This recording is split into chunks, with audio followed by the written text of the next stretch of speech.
coming from the kind of north, well, more or less central Confusion range. And you won't be able to see it in this video, but looks like a little cottontail just jumped through the mahogany here. Anyways, this is the view kind of looking south-southwest on the horizon, on the kind of left horizon right there. Maybe I can point. That might be good. Right there is Tunnel Springs Mountain on the edge of the Desert Experimental Range, and as we move westward, these are the Burbank Hills. Just to the left of the Burbank Hills, I see the Mountain Home Range.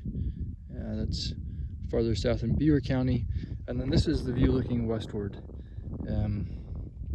This is Wheeler Peak, the high point of the Snake Range, and that's the southern ridgeline of the Snake Range. Right here is the saddle, that's Sacramento Pass, where the Snake Range divides into the southern section and the northern section. You can see Mount Moriah. That'll focus. There we go. That's Mount Moriah right there. Dominates the northern part of the range, and you know, it's just over, there it is, just over 12,000 feet, 12,067, and Wheeler is 13,063. Wheeler is, you know, I would consider it just about the tallest point in Nevada. We have Boundary Peak in the White Mountains, but that one, you know, doesn't really count as well. Here we have just some, you know, low hills of the Confusion Range.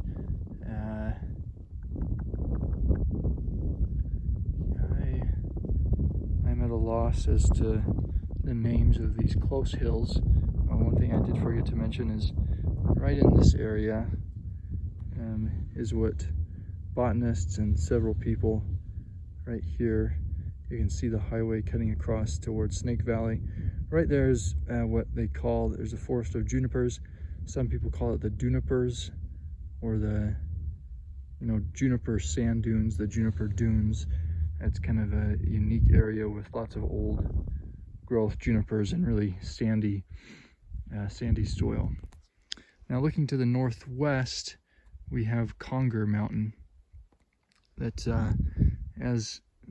and here I'll mention the rock that I'm standing on right now is this kind of darkish grayish dolomite and limestone. It's the Guilmette Formation, I think is how you say it, and it's Devonian in age, so in between the Silurian and the Permian, kind of middle Paleozoic in age. And it, you know, as you can see in the foreground here, there's a little cliff. This is kind of a, you know, a cherty, cliffy layer that it dominates much of the Confusion Range in this area. I think all the rocks around me are all with that Guilmette Formation. As we go to the northwest towards Conger Mountain, you kind of go through the axis of the Confusion Synclinorum, which is this broad kind of, you know, it's kind of like a, I think it's like a syncline, but it's kind of on a massive scale, and it's one of the most prominent structural features going towards Conger Mountain. Here we're going into younger rocks. Some of the Ely limestone is making up those cliffs there, and there's some whole bands of layers in there of different and younger formations. And this synclinorum goes you know, I'm backtracking here, but it goes all the way down to the northern mountain home range, and I think some of it's concealed. You know, its layers come through the Burbank Hills, and some of it's concealed beneath Snake Valley. But you know, I'm not an expert on it, but that's just a mention of it. Now looking north, we're kind of looking into the north end of Tule Valley, and here is the Fish Springs Range with George H. Hansen Peak, really, you know, a prominent and rocky peak. I don't know if you can see it in this video too, but Ibapaw Peak is poking out from one of the ridges of Conger Mountain.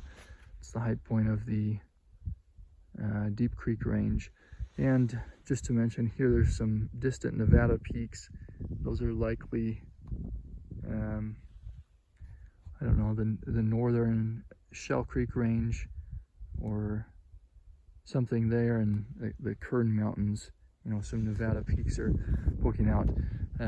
So like I said, we're looking into Tule Valley here to the kind of northwest, and this is Swayze Mountain. Dominates the northern skyline of the House Range, with Swayze Peak, which is the range high point, and then down here I think Middle Mountain with Howell Peak is kind of concealed right there, and here of course is Notch Peak, one of the iconic peaks of western Utah. Here's some more, you know, just Confusion Range terrain, kind of really pleasant to walk along in the foreground. On top of this peak, I'll mention some vegetation just before I close this video. This is Cercocarpus intricatus, little leaf mountain mahogany, and it, you know, as you can see, it has, you know, right in here, that will focus, really thin, narrow leaves, as opposed to its cousin or sibling, whatever you want to call it, Cercocarpus ledifolius, the curl leaf mountain mahogany. And here in the Confusion Range, Cercocarpus intricatus is quite common on these kind of mid-elevation, low hills. It's covering most of the slopes up high here. And there are just some scattered junipers in the area too. Junipers, of course, are Juniperus osteosperma. As I'm speaking, there's a little, looks like a little chipmunk right there, kind of sunning himself on a rock. Oh, there he goes. One of the few, that's a chipmunk. I'm not very good at mammal identification, but that's the thing about the Confusion Range. The wildlife is kind of few and far between. Just scattered rabbits. Of course, there's wild horses that kind of overrun the place, but there's not too much out here besides pinyon jays and juniper bush tits and some other bird species. Anyways, there's scattered junipers and mahogany, some pinyons. There's one pinyon down the slope here, but of course junipers are much more common than pinyons in this area. So anyways, great day here in the Confusion Range.